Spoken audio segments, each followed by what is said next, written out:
Kamiaro say Queen Tija Bula. A cool she Genoro Cabane, Loa Matube, Chanani, alternative history to cool, a Twitter bombo Wujala.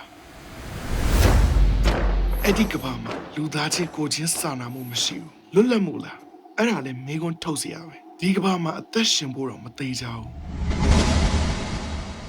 The Mani in a South Anna Sajita Kuya Alma, Luda Ashimia de Piasi social name, Digabama, the Nanya da Musura Mashu, go let go tin at the symbol and Pino, Digabama, Mio Lentasura Mashu.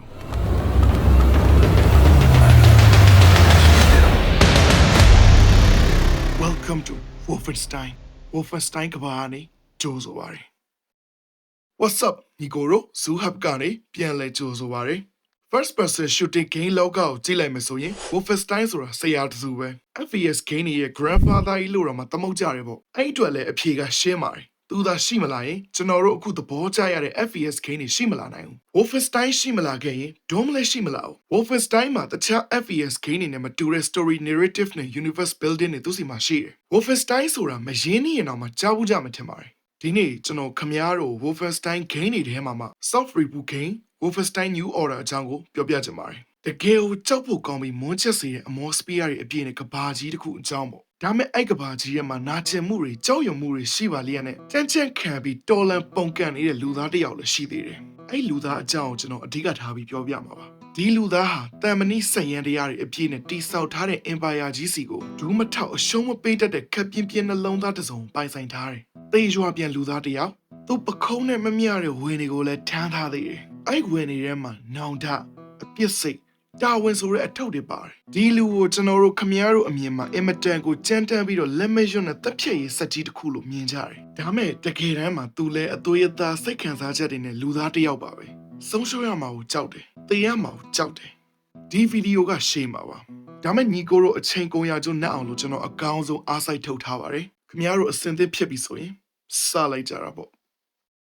Wolfenstein Kabajiga, Leshi Genoro Nini de Cabane, Dumalone, and Miyaji Quay. The Chota Mai and Shipiati, Madurari, and Miyaji Sheer. Dudia Kabasema, Nazi Sitaka, Mahamed Tadik, Otaya, Leche Mombiro, and Nai Junide. Mahamed and Azure, Jandrego, Titan Shoniar, a John Jinga, Nazi Esima. Tangoya laser Kune Winchin Gala to a Shango, a Simian Lone, technology to go by Saint Halo Pide. I kick American a Simians on Nibinia Suraga, Jandonation line, Bamoale Pianera. Eyama Jandiaide. Down the longo on the Zazi, Pioduan, I loud a meowdy. Digabama Mahamedi, Yensai Yaraga, damn Uriba. I tema, Sepuego, Le Bian, Gigi Pietuazi, a pagan Nakago, let Droga by Saint Hadi. But a mother cougar. A dumbo. Digabama over Haimaya Mahandan Broja Ma Army Gingadega. Germanisima, she be the Pinevi. Now the cougar, a semi military automation Nibinia, don't you tire sayo chile, Drosima, she be the. The pagan Nakaga, Uyoba Simi, Germany, Adam, a Gigi Piambina lady. Digabama, Uyoba ye gong a leg, a Piaya Mahoto. Pippin in a Migoya. Ne young go on main to Azi, a Naga Meji. Piasi Genigo goes abure young Pinevi. The Gangi Oga Ludari Halem and a Pia Shila Mesura, Yonji Jepia Sony Jari. Sepoema, a 2 Lenadi Janduha, Daisa Mathio to Gotuania. USA Pega advanced technology in a patapi, Dosal Telosari Laisage. Dame Chamaniga, Tote Lonebia, a boy and Papa Lily Lopetri and Cheladi Shage. So we may. The Nibinia project a Gonlona Patapiro, Joe Kaini, a Chaman Bojo de Yakuro, Gongonji Tijari. General Wilhelm Strasser. Tugu, Dexalola Tijari. She majored Chaman Sisitia, research lower at Chide. Tilomio Pinia Yadigo, Saywins Haragale, Tuya Muya Balasang to Kulobe. Tamamaho. James Avela, the Pama, the Argo, Nyata, Game Biro, 2 years psycho de Yosre, Country Murray, by Saint Hadi. Tajao, Texas or Namabianga, did I jala, I'm a hope. Tuya Ludama Samurigani, the patient who can pay like an American kitty. Ero, USA Pagani, General Desaco, and Mipio Tapiapo, season layout.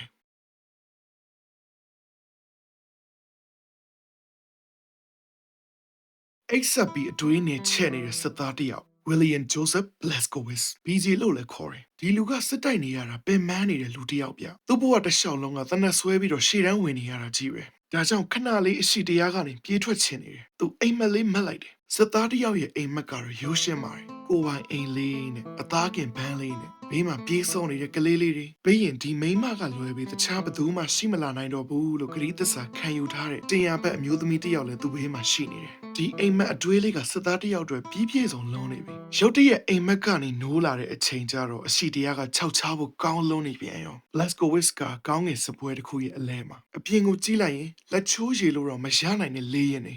ပြည့်အမြောက်တွေရဲ့ပြင်းထန်တဲ့ပြစ်ခတ်မှုတွေအပြည့်ရှိနေတယ်သူစီးလာတဲ့လေရင်လည်းအမြောက်ဆန်ထိသွားတယ်။အိတ်တဝက်နိုးတဝက်ဖြစ်နေတဲ့ခန္ဓာကိုယ်ကိုမနှဲအားယူပြီးလေရင်ပြက်မကြအောင်သူကာကွယ်ပေးနိုင်လိုက်တယ်။နာဇီရဲ့ဘက်မှာသူတို့လေရင်တွေနဲ့ရှင်လိုက်ရင်အများကြီးအဆင့်တန်းမြင့်တဲ့လေရင်တွေရှိတယ်။ဒီလေရင်တွေကထိုးစစ်ဆင်လာတာပေါ့။တက်နိုင်သလောက်တော့ဓာရီအကုန်လုံးကိုတားပေမဲ့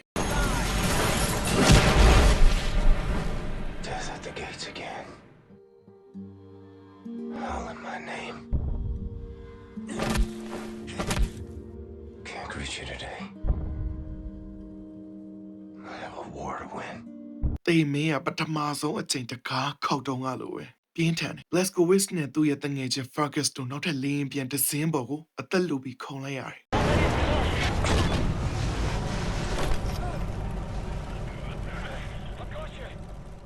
What's the score, Cat? Do or die, son. Same as always. Hoorah, sir!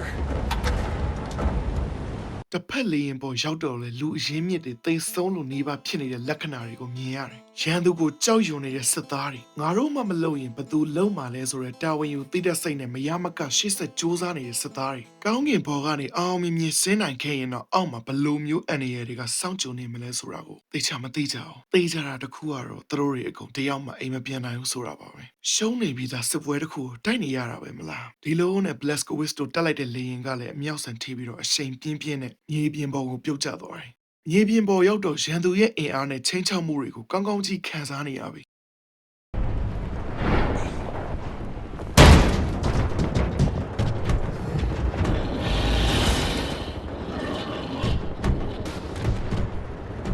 နာဇီရေးစီမှာကိုရဲတစ်ခုလုံးတတုအပြည့်နဲ့လှုပ်ထားတဲ့စက်ရုပ်တွေရှိနေပြီ။တခြားဘာတွေရှိမလဲဆိုတော့မသိနိုင်သေးဘူး။ဒါအပေါ်ယံလေးပဲရှိသေးတယ်။လေရင်ပြက်ကျမှုကနေအသက်ရှင်လာတဲ့စစ်သားတွေဒီစစ်သားတွေအကုန်လုံးကတုံရှိပြီးတော့ကြောက်နေကြတာ။ဒါမဲ့ဒီလိုအခြေအနေမှာသူတို့ကြာရှုံးသွားရင်အနာဂတ်မျိုးဆက်တွေရင်ဆိုင်ရမယ့်အန္တရာယ်ကိုတော့ပိုပြီးစိုးရိမ်ကြတယ်။ Blaskowitz လည်းရန်သူနဲ့ရှင်ရင်အများကြီးခစ်နောက်ကျနေတဲ့တနက်တလက်ကိုကင်ပြီးတော့ရှေ့တန်းကိုရဲရဲတစ်တစ်မပြေးဝင်လိုက်တယ်။ mission ကိုဦးစားပေးရမယ်။ mission ရဲ့ရည်ရွယ်ချက်သည် General Desert ကိုတုတ်တင်ရှင်းလင်းဖို့ပဲတစ်ဖက်ရန်သူကအပြင်းထန်ကိုခုခံနေတာသူတို့တနက်တွေကလည်းအများကြီးပို့ပြီးတော့အဆင့်မြင့်တယ်တာမန်လူတွေအတွက်တော့ဒီ mission ကကိုယ့်ဘာသာသေတံပေးလိုက်တာနဲ့တူတူပဲ Blaskowitz လိုလူမျိုးတွေအတွက်တော့ရွေးချယ်စရာဘယ်ရှိပါမလဲဗျာ American ရဲ့တနက်ကတိတ်အလုံးမဖြစ်ဘူးပြစ်အားနေတယ်လို့ကြည်လဲမလောက်အဲ့ဒါအပြင်ရန်သူစစ်သားတွေကလည်းတာမန်အားပြောတဲ့တနက်ကြီးထိုးမပေါက်နိုင်တဲ့ bulletproof armor တွေဝတ်ထားကြတယ်သူတို့စစ်သားတကောင်သေဖို့ကြီး9000လောက်အကျန်းဖြင်းလို့တယ်မဟာမိတ်စစ်သားတွေကတော့တစ်ချက်ဆိုရင်ကိုလုံလောက်နေပြီဘယ်လိုပြောရမလဲဗျာ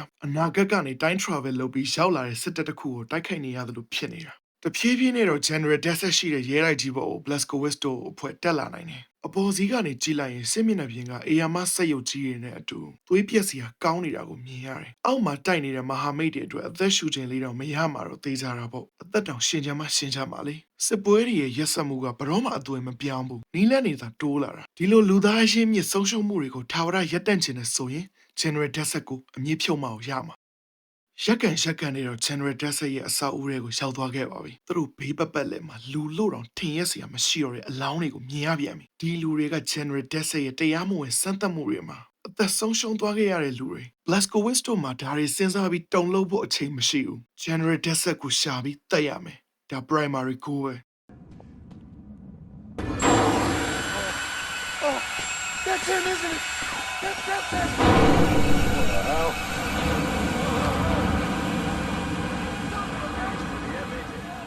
ကန်ဆိုးကျင်တော့လေ General Desert ကပဲ Blaskowitz တို့ကိုရှာတွေ့သွားတယ် So long since I practiced my English. It's a dying tongue. You? I've seen you before. Oh, I like you. Such a resilient specimen. ဒီကောင်ကြီးရဲ့ဘေးမှာတာမန်လူတွေထက်နှစ်ဆလောက်ကြီးတဲ့ super soldier တွေရှိတယ် biomechanical super soldier တွေခွန်အားတွေကိုမြင့်တင်ပေးထားပေမဲ့ညံရည်နဲ့တွေးခေါ်မှုကိုရှော့ချခံထားရလို့လူရိုင်းသက်တာပဲ အဲ့မှာ Blazkowicz တို့တစ်ဖွဲ့လုံးအဖမ်းခံလိုက်ရတယ်ပြီးတော့ Blazkowicz ကို Desert ကရွေးချယ်ရအခက်ဆုံးဖြတ်ချက်တစ်ခုကိုချခိုင်းတော့မှာပါ Captain Blazkowicz, help me make a choice. In your opinion, which one of these two varieties would best support my research? I have inadequate room for samples. Should you decline my opinion, I shall have to put a scalpel to both of them and we'll be here all day. I'll make matters simple. အဲ့ဒါဒီခမည်းရဲ့ရဲဘော်ရဲဘက်မိတ်ဆွေဟောင်းနဲ့အလားအလာရှိတဲ့ငငယ်ရွယ်စစ်သားလေးတို့နှစ်ယောက်ထက်တစ်ယောက်ကိုအနစ်နာခံခိုင်းဖို့ပါဒါကိုခမည်းတို့ညင်းဆန်လို့မရဘူးတယောက်ကိုရွေးရမှာစိတ်ပိုင်းဆိုင်ရာချိုးနေတဲ့အကွက်တွေလေ Blazkowicz ကစစ်သားလေးဝါရက်ကိုပဲအနစ်နာခံဖို့ဆုံးဖြတ်လိုက်တယ်ပေါ့ကဲဒါဆိုခမည်းတို့ကျွန်တော်တို့ရက်ဆက်မှုကန်းကုန်သွားပြီလို့တွေးမိလောက်တဲ့အထိဆိုးရွားတဲ့အဖြစ်အပျက်ကိုမြင်ရတော့မှာ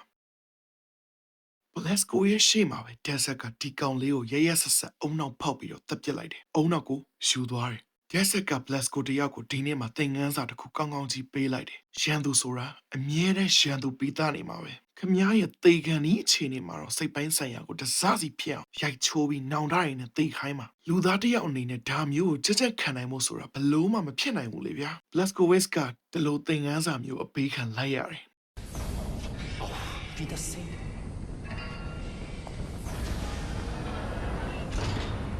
အခုသူတို့ရှိနေတဲ့အခန်းကတိတ်မကြခင်ပောက်ကွဲတော့မယ့်အနေအထားမှာရှိတယ်။သူတို့ထွက်ပြေးခြင်းပဲမယ်။ Desert က Super Soldier တယောက်ကိုခြံထားခဲ့သေးတယ်။ဒီကောင်ကြီးကိုတပ်ပြီး Blazkowicz, Fergus ပြီးရင်နောက်ထပ်အသက်ရှင်ကျန်တဲ့စစ်သားတို့ကရဲတိုက်ကြီးပေါ်ကနေခုန်ဆင်းလိုက်ရတယ်။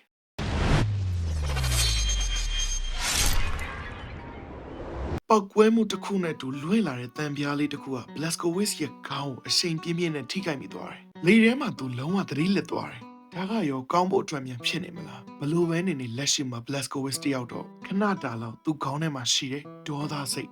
ဝမ်းနည်းစိတ်နောင်တရတဲ့စိတ်ဒါတွေအကုန်လုံးကိုမိနိုင်သွားခဲ့တယ်။တေမင်းကတော့နောက်တစ်ခါထပ်ပြီးတော့တကားခောက်လိုက်ပြန်ပြီ။သူရေထဲမှာရက်တော်ကြာမျောနေခဲ့မှထင်ပါတယ်။ပြီးတော့အသိစိတ်လေးနည်းနည်းလောက်ရှိလာတဲ့အချိန်မှာသူကပိုလန်နိုင်ငံကိုရောက်နေပြီဆိုတာသိလိုက်တယ်။ဆရာဝန်မိသားစုလေးတစုကကယ်လိုက်တာ။အာညာအိုလဝါဆိုတဲ့အမျိုးသမီးလေးကကယ်လိုက်တာဆိုရင်တော့ပုံမှန်လိုက်မယ်။ခေါင်းထဲမှာပောက်ကွဲမှုတုန်းကလွင့်စင်လာတဲ့တန်တိုတန်စာလေးကကြံနေခဲ့တယ်။ဒါလေးကိုဖယ်လိုက်ရင်လည်းအခြေအနေကပိုပြီးတော့ဆိုးသွားမှာ။ဒီတော့ဆရာဝန်မိသားစုကမဖယ်ဖို့ဆုံးဖြတ်ပြီးတော့ Blazkowicz ကိုပြန်ကောင်းလာမလားဆိုတဲ့မျှော်လင့်ချက်လေးနဲ့သူတို့အနားမှာထားလိုက်တယ်။နောက်ပိုင်းမှာသူပြန်ပြီးနိုးလာတယ်။သိစိတ်လေးနည်းနည်းပြန်ရှိလာတယ်လို့ပြောရင်တော့ပုံမှန်တာပေါ့။ဒီ asylum မှာရှိတဲ့ patient တွေကိုနာစီရဲ့အားရင်အားသလိုခေါ်ပြီးတော့သူတို့ရဲ့စမ်းသပ်ချက်တွေမှာမတရားသဖြင့်အသုံးချဖို့ဖန်ဆီးသွားတာကိုလည်းတွေ့ရတယ်။ Blazkowicz ကအကုန်လုံးကိုမြင်တယ်။အကုန်လုံးကိုနားလေတယ်။ဒါမှသူ့မှာတုံးပြန်ဖို့အတွက်လုံလောက်တဲ့ခွန်အားတွေမရှိသေးဘူး။သူ့မျက်စိတမိတ်မှာပဲအချိန်တွေကုန်မှန်းမသိကုန်နေတယ်။ဘယ်နှစ်ရက်လောက်ကုန်နေပြီလဲဆိုတာသူလိုက်မရှိထားတော့ဘူး။အာညာကတော့ဘယ်အချိန်မှဖြစ်ဖြစ်သူ့ဘေးနားရှိနေပေတယ်။အာညာတယောက်သာပဲ။သူမကလည်းစဉ်းစားကြည့်လိုက်ရင်လက်ထက်ရမယ့်အရွယ်ကောင်းတစ်ခုကိုရောက်နေပြီ။ဒါပေမဲ့ဖြစ်မလာသေးဘူး။စစ်ဖက်နဲ့နင်းချက်တွေကိုရှောင်နေရတဲ့နင်းစီပန်းလေးမလို့နေမှာပေါ့။အဲ့လိုနဲ့တရက်ကိုရောက်တော့နာစီရထက်ရောက်လာကြတယ်။ဒီတစ်ခေါက်တော့ patient တွေကိုခေါ်သွားမှာမဟုတ်ဘူး။အဲ့ဒီအစား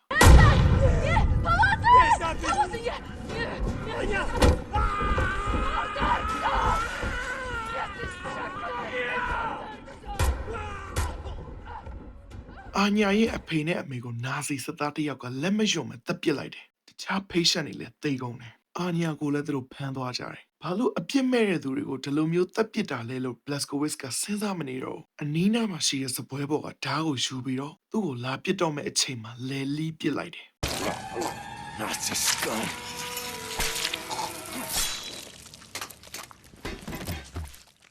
Blazkowicz တယောက်ဘဝသိနေတဲ့အချိန်တွေကနေပြန်နိုးထလာနိုင်ခဲ့ပြီ။နိုးချင်းလဲလက်မှာသွေးဆိုးနေပြီ။အခုလောက်ရမှာကမကောင်းဆိုးဝါးတွေကိုသူတို့နဲ့ထိုက်တန်တဲ့အပြစ်ပေးဖို့ပဲ။အာညာကိုလည်းသူပြန်ကယ်နိုင်လိုက်တယ်။သူဘယ်သွားရမလဲတော့မသိဘူး။ဘာလို့ရမလဲဆိုတာလည်းမသိရှာဘူး။ဒါမဲ့ဒီနေရာကနေထွက်သွားရမယ်ဆိုတာကိုတော့နားလေတယ်။ Blazkowicz ငြိမ်းချမ်းခြင်းပဲမဲ့လောကကြီးကမငြိမ်းချမ်းသေးဘူး။နောက်တော့အာညာလည်း Blazkowicz ကစစ်သားတယောက်ဖြစ်ခဲ့တယ်ဆိုတာကိုသိသွားတယ်။အာညာကသူတို့အဖိုးနဲ့အဖွားအိမ်ကိုမောင်းသွားတယ်။ဘလို့ကြောင့်မန်းတော့မသိပေမဲ့သူတို့ကားနောက်မှာနာစီတစ်ကောင်ပါလာတယ်။အာညာတို့ရဲ့ asylum ကိုခဏခဏလာပြီးတော့ patient တွေကိုခေါ်သွားတဲ့ကောင်ဒီကောင်ပဲ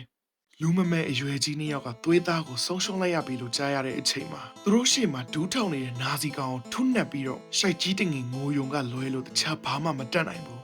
စိတ်မချမ်းမြေ့စရာမြင်ကွင်းတစ်ခုပါလား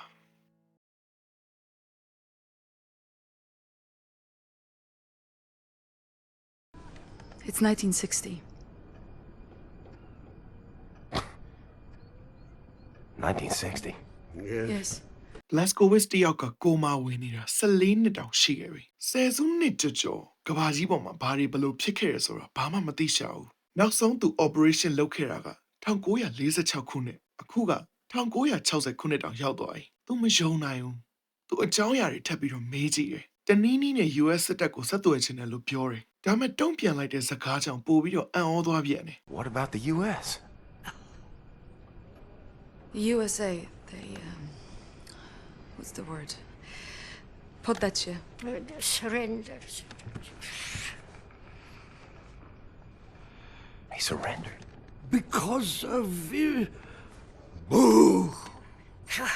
Atom bomb. They surrendered 12 years ago. American တွေလက်နက်ချသွားခဲ့ပါပြီ။ US မှာမဟုတ်ဘူး။တကမ္ဘာလုံးကနာဇီတွေစီမှာလက်နက်ချသွားခဲ့ပါပြီ။တမ်မနီအင်ပါယာကြီးကအကုန်လုံးကိုဖက်နှက်အောက်ထဲကိုထည့်လိုက်ပြီပဲ။နယူးယောက်မြို့ကိုနျူကလ িয়ার ဘုံကျဲချလိုက်တယ်။အပြစ်မဲ့တဲ့ပြည်သူတွေတိတ်နဲ့ချီသိဆုံးသွားခဲ့တယ်။ဒီအကြောင်းအရာတွေကိုနားရှိလို့သာကြားနေရတာ။ तू မယုံနိုင်ဘူး။နောက်ထပ်မေးခွန်းတစ်ခုကို तू ထပ်မေးလိုက်ပြန်တယ်။တော်လန်ပုံကန်နေတဲ့သူတွေရောရှိသေးလား။ရှိတော့ရှိတယ်။ဒါမဲ့အကုန်လုံးကဂျာမန်တွေရဲ့လက်ထဲမှာအပန်းခံထားရတာ။ Blaskowitz တယောက်ဘာမှပြန်မပြောနိုင်တော့ဘူးတိတ်ဆိတ်ဆိတ်ပဲမြေအောက်ထက်ကိုဆင်းသွားတယ်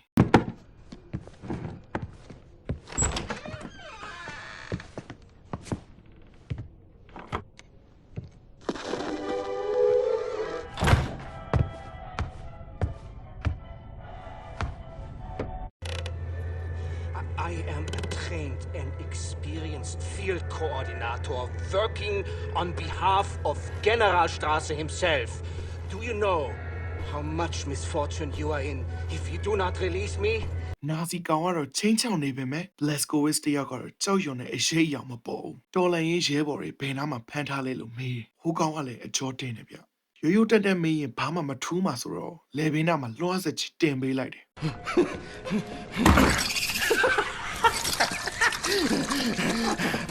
Zur Hölle mit dir und deinem verdammten Widerstand!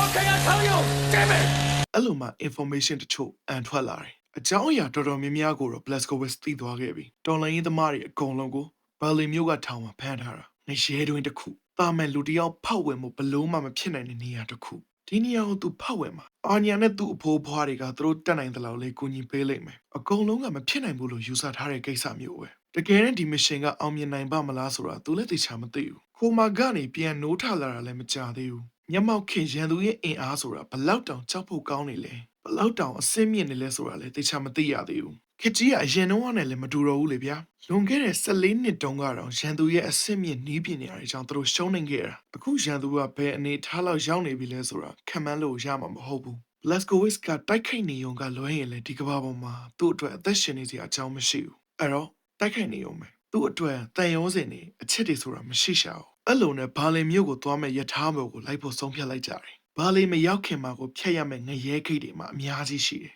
ဂိတ်တွေမှာလည်းစောင့်ကြပ်နေတာကတာမန်စစ်သားတွေကြီးမဟုတ်ဘူးယာရုမြင့်တဲ့ဘိုးတွေရှိမယ်သူတို့ရဲ့အစမ်းသက်ခံဖြစ်ထားတဲ့တနာစရာတရဝါလေးတွေရှိမယ်ခမားသာတရေတစ်ချက်လေးလွတ်မိသွားရင်ဘာလဲရောက်ဖို့မပြောနဲ့အောင်ဒီတဂိတ်မှာတွေအသက်ပြောက်သွားနိုင်တယ်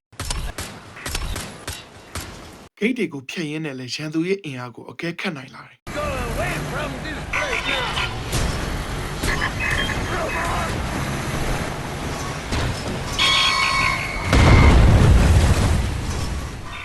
ဒီအေယာမဆက်ရုပ်ကြီးတွေကလက်နဲ့အပြည့်စုံဆင်ထားတာကိုရမဲ့နေတဲ့အပြစ်မဲ့တဲ့လူတွေချင်းချောက်ခံနေရတာဒီလိုပါဝါအာဏာတွေနဲ့ပါလားလို့တွေးမိစေတယ်ဒီဆက်ရုပ်တွေကိုကောက်ရိုဘောလို့ခေါ်တယ်ပြအားပြင်းတဲ့လက်နက်တွေဆင်ထားပြီးတော့လူတစ်ယောက်ကိုအသားရလေးနင်းချလို့ရတဲ့ body မျိုးပဲကြောဘက်မှာ weakness ရှိပြီးတော့ဒါကိုသာအရေးဆုံးပြီးတော့အသုံးချတိုင်းရင်အဆင်ပြေရဆိုပါတော့ယထာဘောရောက်တော့လေရန်သူတွေရဲ့မျက်လုံးအောက်ကနေလွတ်တယ်ဆိုတာမျိုးလုံးဝမရှိဘူးသူတို့ကခမည်းရဲ့လှုပ်ရှားမှုတိုင်းကိုမျက်စိတောက်ထောက်ပြီးတော့ကြည့်နေကြတာမျိုးဗျ ကိုဘာသာလှုပ်ရှားရှိတာလေးတွေလုံနေရင်တော့အကြောင်းမဲ့ခေါ်ပြီးတော့သွေးထိုးစမ်းတက်တာမျိုးဒီလုံရက်တွေကမသတိစရာပဲလေအာညာရဲ့စိတ်ပူနေတဲ့မျက်နှာလေးကိုမြင်မှပဲ Blaskowitz လည်းသူ့ရဲ့ tension တွေကို short ချနိုင်လိုက်တယ်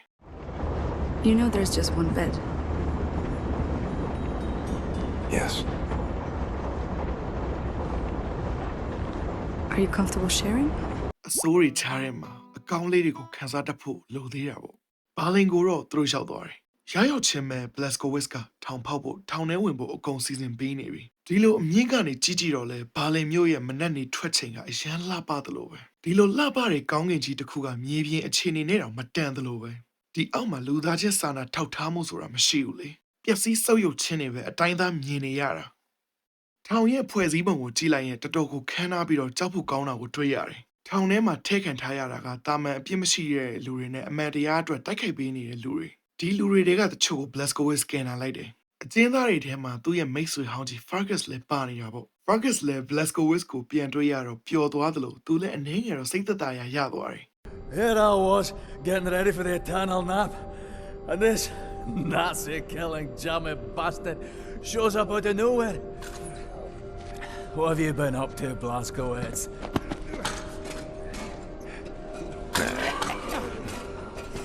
Shooting, stabbing, strangling Nazis. ဒါမဲ့လွန်ခဲ့တဲ့14နှစ်တုန်းကစစ်သားလေးတယောက်ကိုအနစ်နာခံခံခဲ့တဲ့ကိစ္စကိုလည်းအမက်ရအောင်ရှာသွားနိုင်တာပေါ့လက်ရှိတော့သူတို့ထွက်ပြေးရမယ်လေစိတ်ယုတ်ကြီးတွေအာမအပြည့်ဝတ်ထားတဲ့ရန်သူတွေကြားထဲကနေအသက်ဆုံးပြီးတော့ရုံထွက်ရတယ်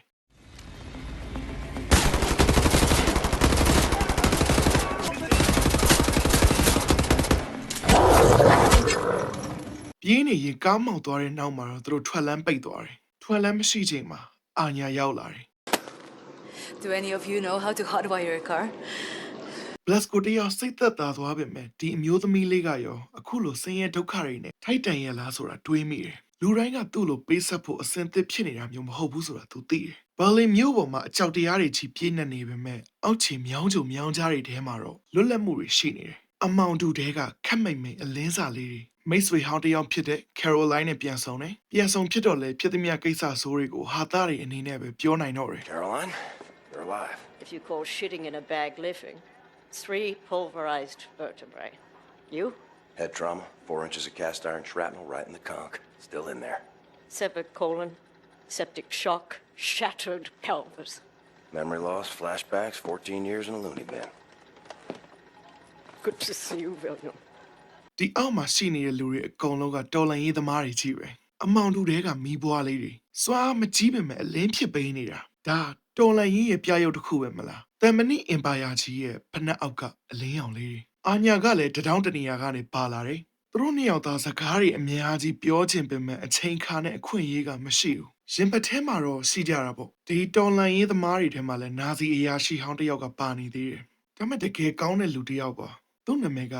Class Cruise တဲ့အလင်းဝင်ဖို့အကြောင်းပြချက်ကောင်းကောင်းလဲသူ့စီမှာရှိတယ်ဗျသူ့သားလေးကမွေးကလေးက Club Food ဖြစ်နေတာသူတို့စီမှာဒီလိုမျိုးကလေးတွေရှိလာရင်အရွယ်မရောက်ခင်ကတည်းကတခါတည်းရှင်းတတ်ကြတယ် Klaus ကအဖေတယောက်နေနဲ့ဘယ်လုံးနိုင်ပါမလဲလင်မယားနှစ်ယောက်လုံးကလေးကိုဖွက်ထားခဲ့ကြတယ်ကင်ချမမျက်နှာသာမပေးတဲ့တနေ့ရောက်တော့သူ့ဘဝရဲ့အမောင်ဆုံးနေ့ရဲ့အခိုက်အတန့်တွေကိုရှောက်သွားတယ်ဒီလိုကလေးမျိုးမွေးထားလို့ကလေးကိုစစ်တပ်ကဖမ်းခေါ်သွားတယ်မိန်းမဖြစ်သူကအော်ဟစ်ငိုယိုတောင်းပန်ပေမဲ့ကြည်တောင်းကအုံနောက်ထဲကိုထုတ်ချင်းပေါက်ထွက်သွားပြီးသားမိနေအောင်လို့အသက်ပြောက်သွားခဲ့တယ်အိုင်နီကစားပြီး Klaus ကလည်းနာဇီတွေကိုစန့်ကျင်ဖို့အတွက်တထစ်ချဆုံးဖြတ်လိုက်တယ်ပြီးတော့တော်လန်ရေးရဲ့တစ်စိတ်တစ်ပိုင်းဖြစ်လာတယ်ပေါ့ Blaskowitz တယောက်လည်းရရောက်ချင်းမှာကို mission တစ်ခုကိုလုပ်ဖို့အတွက်အစီအစဉ်စဆွဲပါပြီဒီ mission က game changer ဖြစ်လာနိုင်တယ် Germany စီမှာအစင်းမြင့်လွန်တဲ့ helicopter ဖန်တီးဖို့ project တစ်ခုရှိတယ် Project Whisper လို့ခေါ်ပြီး General Desert ကဦးဆောင်လုပ်ထားတာ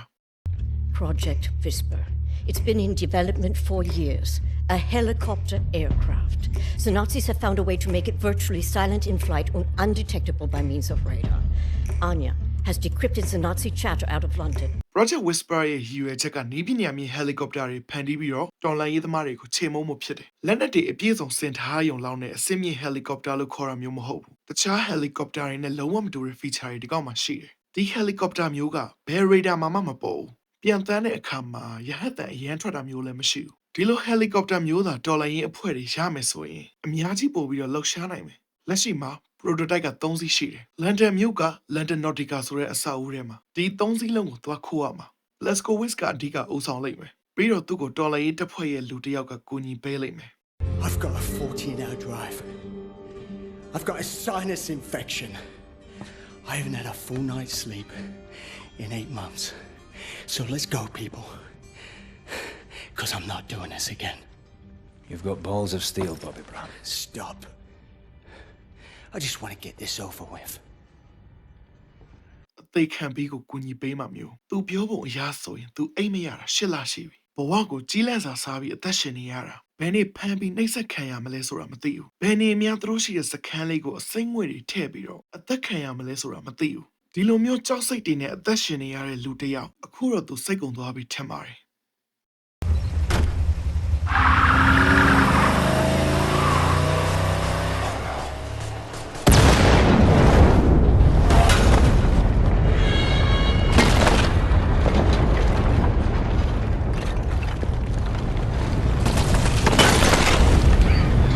သူပေးဆက်မှုကအလကားမဖြစ်သွားအောင် Blaskowitz ပို့ကြိုးစားရမယ်ထင်တယ်။ဒီအားပြင်းတဲ့ပောက်ကွဲမှုကြောင့်ရန်သူတွေအထိနာကုန်တယ်။အကုန်လုံးရုံးရင်ဆန်ခတ်ဖြစ်နေတော့ Blaskowitz လည်းအစာအုပ်ရဲဝင်ရတာလွယ်သွားတာပေါ့။အထဲမှာတော့ဒါဇင်နဲ့ချီတဲ့ရန်သူတွေကစောင့်ကြုံနေသေးပဲ။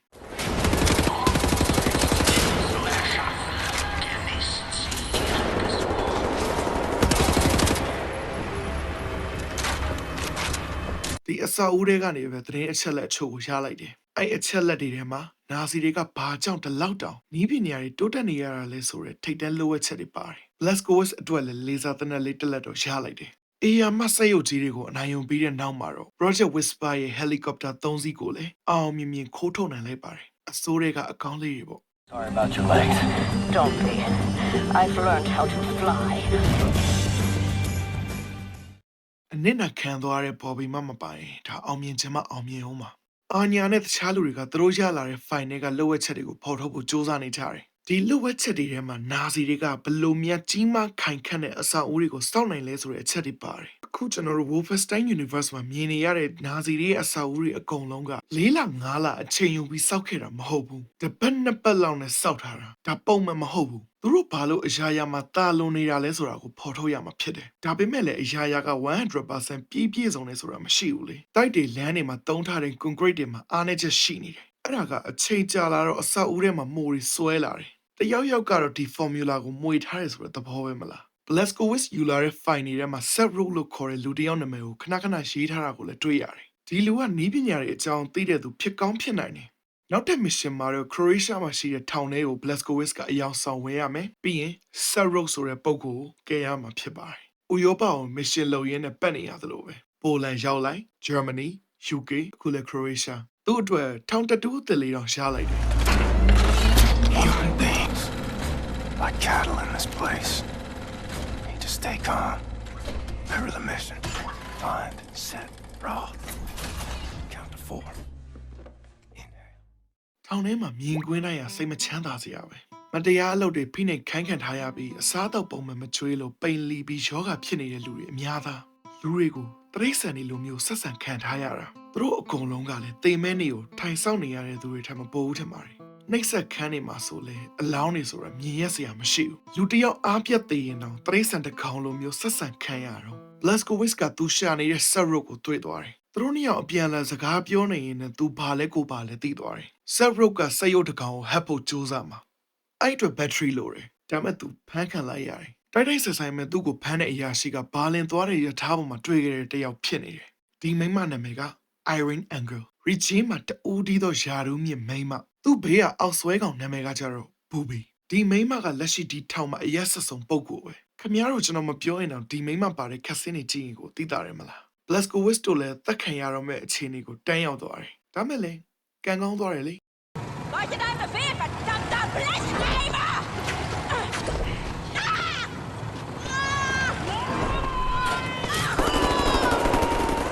သူတို့ဒီလိုဘေးကျန်တဲ့အခြေအနေကနေလွတ်သွားတယ် set rope ကစက်ရုပ်ကိုဟပ်ဖို့လုံနိုင်လိုက်တာကြောင့်လွတ်လန်းရှာဖို့အဆင်ပြေသွားတယ်တခြားအကျဉ်းသားတွေကိုလည်းထောင်ထဲကနေကယ်ထုတ်နိုင်လိုက်တယ်ဒါလည်းစိတ်ချမ်းသာစရာလေးပဲစခန်းကိုပြန်ရောက်လာတဲ့အခါမှာတော့ set rope ကနေအကုန်လုံးသိသိမီလို့ထင်တဲ့ Germany ရဲ့နီးပညာနောက်ွယ်ကအမှန်တရားတွေကိုပြောပြလာပါတယ်ဒီအကြောင်းအရာတွေက Wolfenstein Universe အတွက် fundamental အကြဆုံးအရာတွေဖြစ်ပါတယ် ဒါကိုသိကိုသိထားရမှာဒါဆိုကျွန်တော်စပြောပြမယ် That's issue Hebrew လို့အဓိပ္ပာယ်က unique knowledge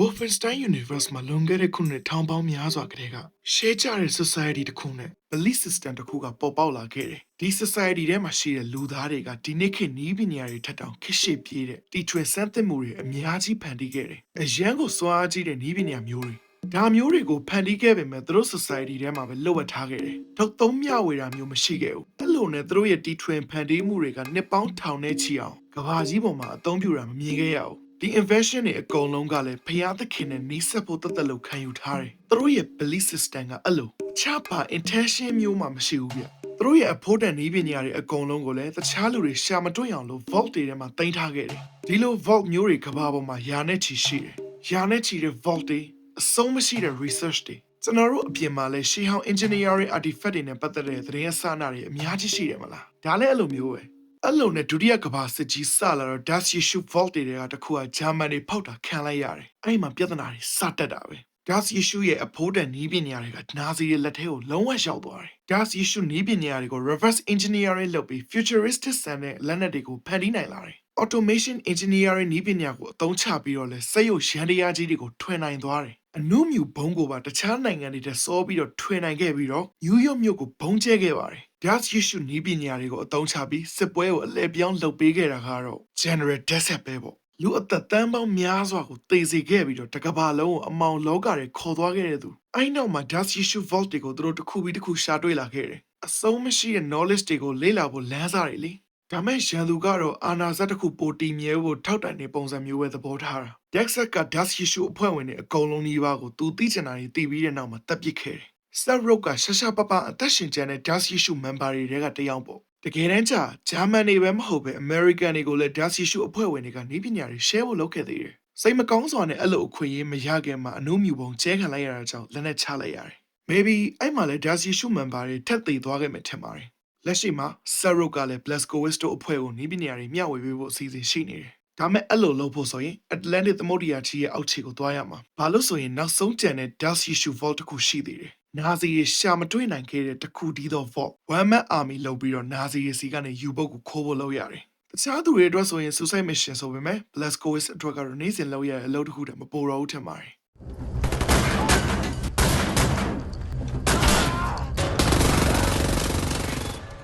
ယူပုတ်ရပြီးတဲ့နောက်မှာ Atlantic သမုဒ္ဒရာကြီးရဲ့အောက်ခြေကိုခရီးဆက်နိုင်လိုက်တယ်။ Seth Rogen ပြောသလိုပဲ Das Issue Vault တွေမှာကျွန်တော်တို့လက်ရှိလူသားမျိုးနွယ်ရဲ့တိုးတက်မှုနှုန်းနဲ့ရှင်လိုက်ရင်လိုက်မမီနိုင်တဲ့ artifact နဲ့နည်းပညာလိုအပ်ချက်တွေရှိနေတယ်။ဒါတွေနဲ့ပဲရန်သူကိုပြန်တိုက်လို့ရမယ်ဆိုတာကိုနားလည်ထားဖို့လိုတယ်။အနစ်နာခံရတာတွေတတိရှိတာတွေကရေရှည်မှာအမြဲတမ်းအလုပ်ဖြစ်မှာမဟုတ်ဘူးလေ။ additional skill တွေ weaponry တွေဆိုတာတွေကတော်လည်ရေးမပြီးမချင်းလိုအပ်နေမှာဒီ vault ထဲကနေ exoskeleton armor တစ်ခုရယ် spindly truck ဆိုတဲ့အလုံးတစ်လုံးရယ်ရှားလိုက်တယ် Leave right away. That third train is en route. Fuck me. I know what you're thinking, Blazko. No chance. I'm keeping this thing. Fergus ကိုတော့ exoskeleton suit ကို Caroline ကိုပေးဖို့ပြောနေသေးတယ်။ဒါပြီးတော့စကန်ကနေ mission အသစ်လုပ်ဖို့ထပ်ပြီးခေါ်လာတယ်။ဒီတစ်ခေါက်ကတော့အကြီးကြီးပါ။ဘာလို့ဆိုဒီ mission ကကဘာပေါ်မှာလုံးရမှာမျိုးတော့မဟုတ်ဘူး။လကဘာပေါ်ဒီတက်ပြီးတော့ nuclear code တွေကိုသွားခိုးရမှာဖြစ်တယ်။ကဲလုံးဝအကြီးကြီးပါ။ Blazko ကပဲထပ်ပြီးဦးဆောင်ရမှာ။လာပေါ်မှာရှိတဲ့စကန်ကယာဒူးကြီးတစ်ကောင်ကဘာပေါ်ကိုခဏရောက်လာတဲ့အချိန်အလစ်ဝင်တိုင်းပြီးတော့တပ်ပြရမှာ။ပြီးရင်သူ့ identity ကိုခိုးပြီးတော့လာပေါ်တက်ရမှာဖြစ်တယ်။ဒီအတွက်လည်းတန်ဖိုးကကြီးရဗျ။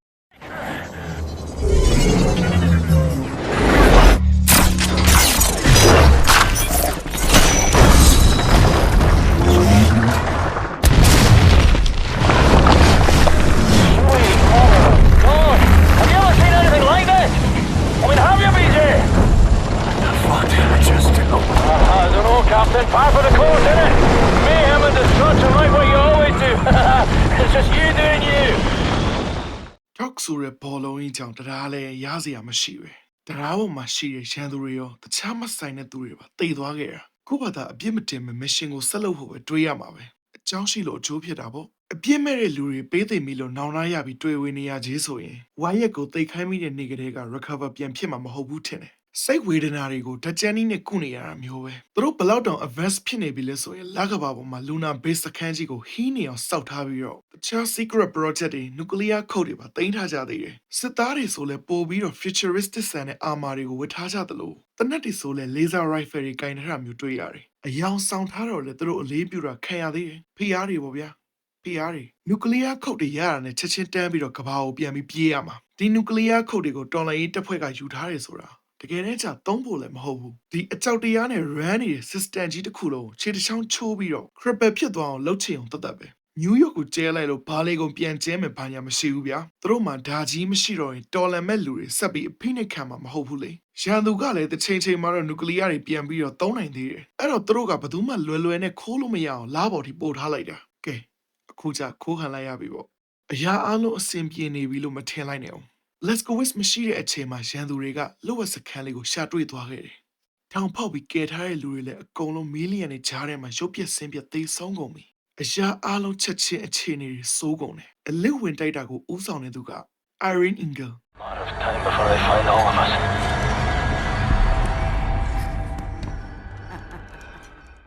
Let's go ပြန်ရောက်တော့ London Nautica နားကိုပဲပြုတ်ကျလာတယ်။ Glass ကသူ့ကိုကယ်ဖို့အစင်သစ်ဆောင်နေပြီသား။အဲ့အခိုက်အတန့်မှာပဲတိုက်တလုံးစာလောက်ရှိတဲ့စက်ရန်တရားတစ်ခုကအတန်ခက်ပြင်းပြင်းနဲ့ရောက်လာတယ်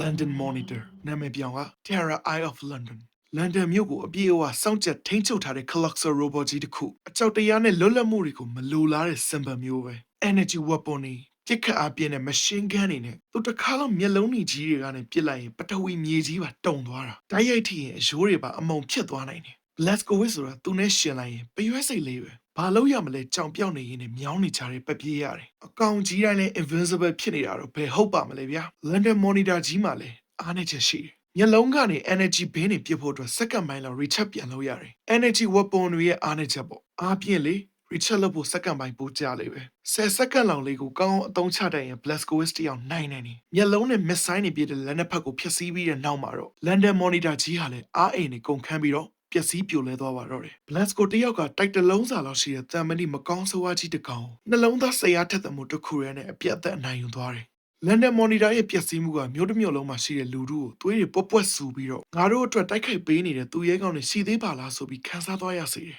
Blazkowicz နဲ့ Klaus တို့ထွက်ပြေးဖို့လုပ်ပေမဲ့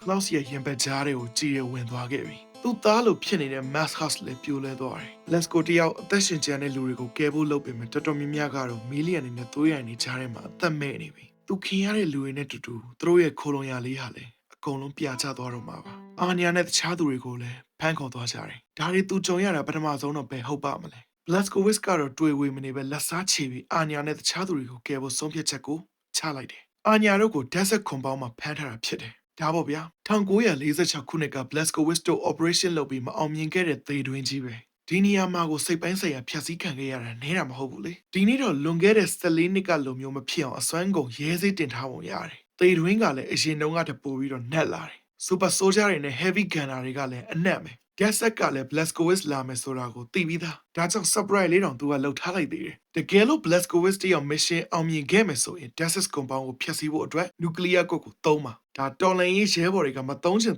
တဲ့ nuclear code ကိုသုံးရမှာရုတ်တရက်အောက်ဆွဲဘူဘီနဲ့ထပ်တွေ့တယ်ဘူဘီက Blazkowicz ရဲ့ကိုယ်ရဲကို Tetanus toxin တွေထိုးသွင်းပလိုက်တယ်စင်တကောင်တော့လဲကျသွားနေတဲ့ပမာဏပေါ့ဒီ toxic effect ကြောင့် Blazko တယောက်လှုပ်ရှားဖို့လုံးဝခက်သွားတယ်ပြီးတော့ Irene Engel screen ကနေ Blazko ကိုမိထားပြီဆိုတာပြတယ်ဖြည်းချင်းနဲ့ပြင်းပြင်းလေးတက်ပြဖို့လုပ်တယ်အစိုးရကအကောင်းလို့ပြောရမလားတော့မသိဘူး Blazkowicz ကဒီ desert compound ကနေပထမဆုံးချိန်ထွက်ပြေးတော့ကပေါ့အဲ့မှာပောက်ကွဲမှုကနေလွင့်လာတဲ့အပိုင်းစာလေးကြောင့် cerebral cortex မှာ damage အကြီးကြီးရသွားခဲ့တာလေ14နှစ်လောက်ခိုးမှဝင်သွားခဲ့တာဒီ brain damage နဲ့ memory loss ဖြစ်နေတာဒီဒါတွေအကုန်လုံးကိုသူခံစားခဲ့ရတာသူ့ရဲ့ cerebral cortex ကလုံးဝ damage ဖြစ်ပြီးသားအခုသူ့ကိုထိုးလိုက်တဲ့ toxin ကတာမန်လူတစ်ယောက်ရဲ့ cerebral cortex မှာအလုပ်ဖြစ်တာမျိုး Blazko ကိုကျွန်တော်တို့ဘလို့အခြေအနေမျိုးလဲဆိုတာလုံးဝနားမလဲဘူးဘူဘီလည်းနားမလဲဘူးနားလေဖို့လဲဘူဘီမှာအချိန်မရှိခဲ့ပါဘူး ဒီအမျိုးသမီးလည်းဆုံးရှုံးမှုရဲ့ဒေါသကိုကောင်းကောင်းကြီးခံစားလိုက်ရပြီအာညာနဲ့ဆာရုတ်က Blasco လာမခဲခင်မှာကိုထောင်ဖောက်ပြီးနေပြီ William, what happened to you? You're bleeding. After Seth got us out from the cells, we thought we would be escaping all on our own. Good to see ya, Blaskovich. Jason Hoya, man. Let's get out of here. Kinder, let's go. Boy. တခြားအကျဉ်းသားတွေကိုလည်းကယ်ထားပြီးသားအာညာကတကယ်ကိုရဲရင်တဲ့အမျိုးသမီးဆိုတာလေပုံနားလေလာတယ်ဒါမဲ့သူတို့နှစ်ယောက်အတွက်အဆုံးသက်ကမသေးကြဘူး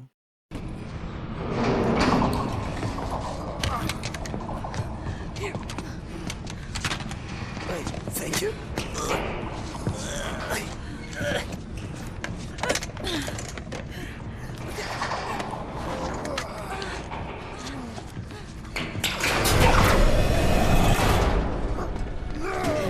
We'll get you out of there. We'll go somewhere. I believe there are still places on this earth where people can go and live happy. I believe so too. Not for me and for you.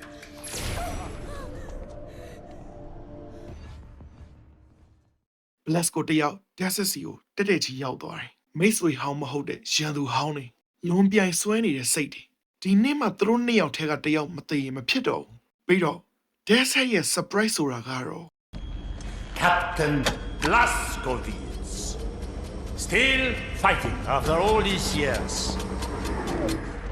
I remember your friend. I savor his memory. Do you remember him?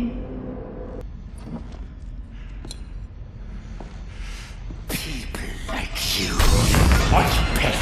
is death and destruction. I would ask you to consider, in the end we will be judged. Not by what we have destroyed, but what we have created. Wyatt, Can you grasp the splendor?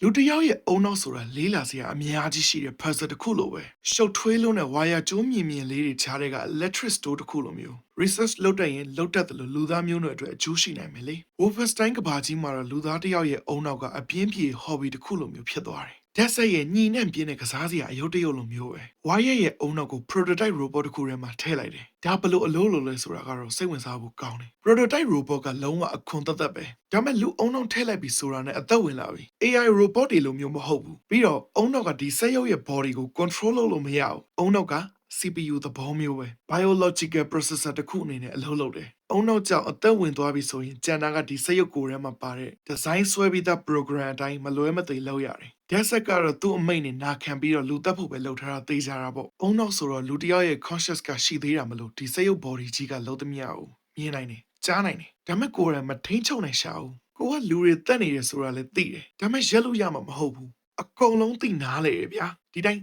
သူတို့ပြန်ပြီးရုံးထွက်ဖို့ပဲအခွင့်အလမ်းမဲ့နေတာထာဝရအိမ်မဆိုးကြီးထဲမှာပိတ်မိနေသလိုပဲလေဝိုင်းရဲ့ဘဝကဒီလိုအိမ်မဆိုးတွေချားထဲမှာ Blasco ကိုသူ့ရဲ့ဒီစက်ရုပ် body ကြီးတွေကနေတပ်ပေးပါတော့လို့ Blasco ကိုပြောတိုင်း Blasco ကလည်းသူလွန်ခဲ့တဲ့14နှစ်ကတာဝန်မကျင်မိတဲ့ကိစ္စတစ်ခုကိုအခုမှဖြေရှင်းခွင့်ရတယ်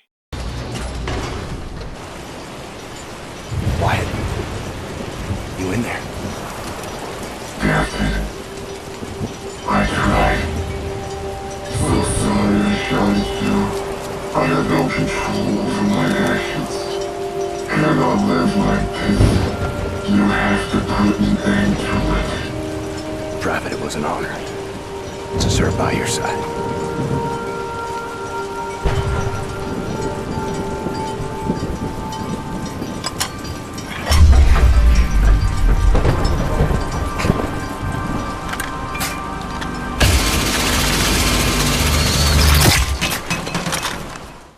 Use one, why you go Ninjan Gwilly, Bain and Gay. Now take yes, I am a caro, General Deshape. Matuni, you are an a coup. Matuni, the Sebe, the Cosio goes up your Ludania. Thronia, do they go the Chajarabo? Desata, did I land out 9 showing a poji at dinosaur at the muley? Piebi or Jai Chu Tona Tello Shari. Catadi, do a sayo Jiboma. You say you dumb hope. Energy she and a car her sayo mule. London Money Daga Wolfenstein Universe, ma, Jesus say you're killing me. Damn it. ဒါကြီးကတော့သူ့စိုက်အနေထားမှာ fashion အများဆုံးစိုက်ရုံမျိုးပဲဒီနီးပညာတွေနဲ့နေတိုင်းလုံးပန်းပြီးတော့အာနာဆက်ကိုမပြတ်စည်းအောင်ထိမ့်သိမ့်နေတဲ့ပုံကိုပဲလေသူ့ကိုယ်ပိုင်စိုက်ရုပ်ကိုလည်းအမြင့်ဆုံးအနေထားမှာပဲဖန်တီးမှာပေါ့ energy ရှိတဲ့ဖန်တီးပေးနေတဲ့ zeppelin တစ်ခုကိုပြစ်ချလိုက်တဲ့နောက်မှာတော့ desert လည်းအားရော့သွားတယ်အဲ့ချိန် Blasco ကအခွင့်ကောင်းအောင်မရမကဖမ်းဆုံနိုင်လိုက်တယ် desert ဟာ Blasco ရဲ့ဓာတ်ချက်တွေကြောင့်အသက်ထွက်လို့နေပါအခြေအနေဖြစ်နေတဲ့အချိန်ဘုံတစ်လုံးရဲ့စနက်တံကိုဆွဲထုတ်လိုက်ပါလေရော So colorful!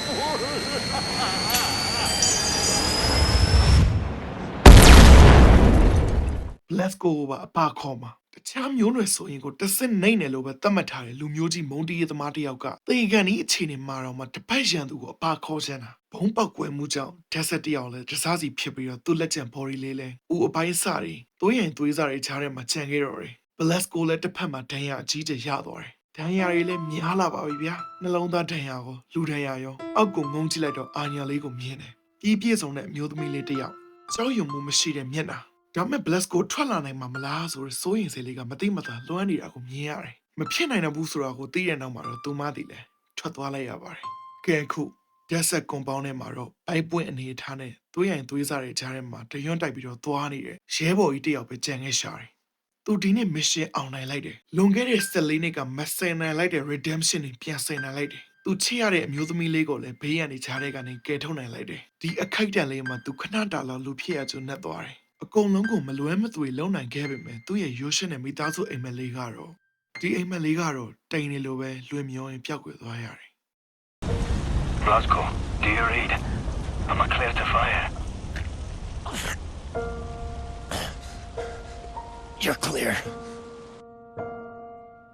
ကျွန်တော်အတွက်ဒီ ending ကလူကိုခဏတာလောက် freeze ဖြစ်သွားစေခဲ့တယ်လက်ထဲမှာ controller ကိုကင်ပြီးတော့အတွေးတွေဝင်လာတာဒီလောက်ထိပေးဆက်ထားတာလေဗျာအချစ်အိမ်လေးတစ်ခုစောက်ရမလားရှိသေးတယ်အကုန်ပျက်စီးသွားပြန်ရောဒါပေမဲ့လည်းပျက်စီးကျိုးပဲ့နေတဲ့နှလုံးသားတစ်စုံဟာအမြဲတမ်းတာမန်လူတွေထပ်ပို့ပြီးတိုက်ခိုက်နိုင်မှာလားဆိုရယ်ခံစားချက်ရတယ်အာညာလေးကိုသူလည်းဒီတက်ပို့ပြီးတော့ဖြည့်ဆည်းပေးချင်ခဲ့မှာ Blazkowicz ကကဘာကြီးကိုကယ်တင်နိုင်လိုက်တယ်လို့တင်စားပြောလို့မရပါပဲသူကြောင့်တော့ကဘာကြီးကအရင်ကတက်ပို့ပြီးအသက်ရှင်လာတယ်လို့ပဲသူပေးဆက်ခဲ့တယ်မိဘွားသေးသေးလေးဆိုပေမဲ့အားပြင်းပြင်းနဲ့လောင်ကျွမ်းသွားတယ် Wolfenstein New Order ရဲ့ ending ကကျွန်တော်တို့အဆုံးသက်တစ်ခုဆိုတာတဲ့ဒီ character နဲ့အတူအများကြီး survive လုပ်နိုင်ခဲ့ပြီဆိုတဲ့ခံစားချက်မျိုးရတယ်သွေးတန်တရေရဲနဲ့လှပတဲ့အဆုံးသက်ကောင်တစ်ခုပေါ့တမ်မနီ Empire ကြီးကိုအာခံခဲ့တဲ့လူသားတစ်ယောက်သူ့မှာစိတ်အားထက်သန်မှုနဲ့နှလုံးသားတစ်စုံကလွဲပြီးတခြားဘာမှမမေ့ရမရှိခဲ့ရှာဘူးရှိလာတော့မယ်ဆိုပြန်တော့လေလောကကြီးကသူ့ကိုအသာရလေးအောက်ဆုံးအခြေအနေတိရောက်တောက်ချလိုက်ပြန်ရောအော်ဒါတွေကတော်လိုင်းရေးသမားတစ်ယောက်ရဲ့ဘဝပါလား Wolfenstein game ကိုဆိုတိုင်းကျွန်တော်တို့သူ့ရဲ့ gameplay ကိုပဲဦးစားပေးခဲ့တာတကယ်လည်းသူ့ရဲ့ gameplay ကအရင်ကို satisfy ဖြစ်ဖို့ကောင်းတယ်လေ